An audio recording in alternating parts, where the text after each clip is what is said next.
que la quiniela se convierte en un juego aleatorio cuando quien formula las X, los unos y los doses, no sabe absolutamente nada de fútbol. Pero si lo hace uno que sabe de fútbol, muchos de los partidos puede asegurarlos porque sabe que más o menos va a ser así. Más o menos va a ser así.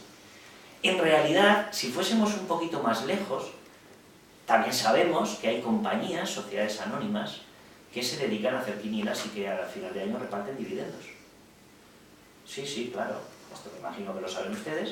Es decir, hay compañías, empresas, sociedades anónimas o limitadas que tienen una serie de socios y que su objetivo empresarial es ganar pasta con las quinielas de fútbol.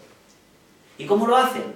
Bueno, pues porque hacen miles de combinaciones. Y esas miles de combinaciones les llevan a ellos a asegurar al menos unos cuantos doces, o miles de doces, algunos 13 y a lo mejor algún 14 o ninguno.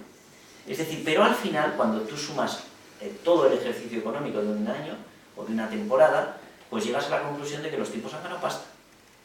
Imaginemos ahora si a la quiniela le pudiésemos incorporar este término que hemos hablado del Big Data.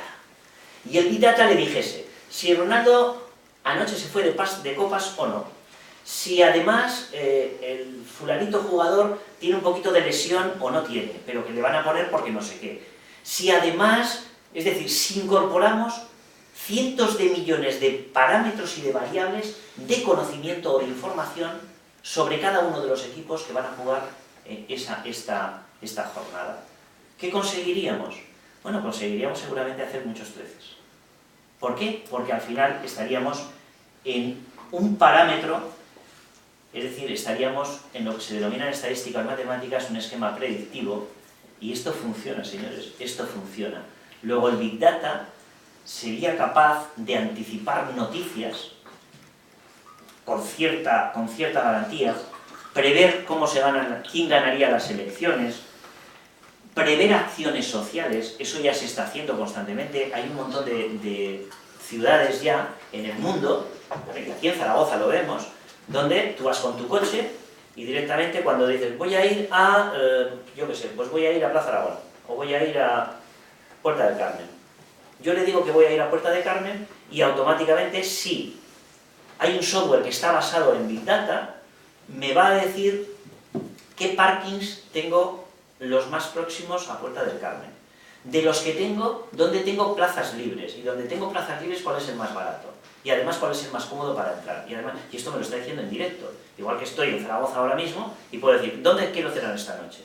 Y entro en una aplicación, pues para Android, o para iPhone, o para lo que sea, y me dice 50.000 oportunidades que tengo para cenar. Depende de lo que me gusta. Es que ya no le voy a decir lo que me gusta, porque yo ya le he dicho a mi teléfono, oye, a mí lo que me encanta son las verduras y además el pescado a la plancha y vino blanco. Y sabiendo una serie de perfiles, automáticamente el sistema te va a decir qué restaurante. Y además le digo que no me quiero gastar más de 20 pavos o 25 pavos por cabeza.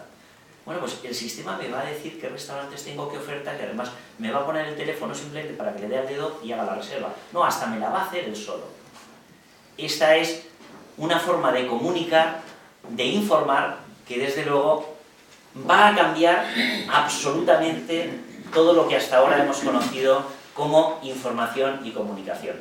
Creo que tengo que parar, porque ya llevo un ratito, y bueno, pues si os parece que, no sé, hacer alguna consulta,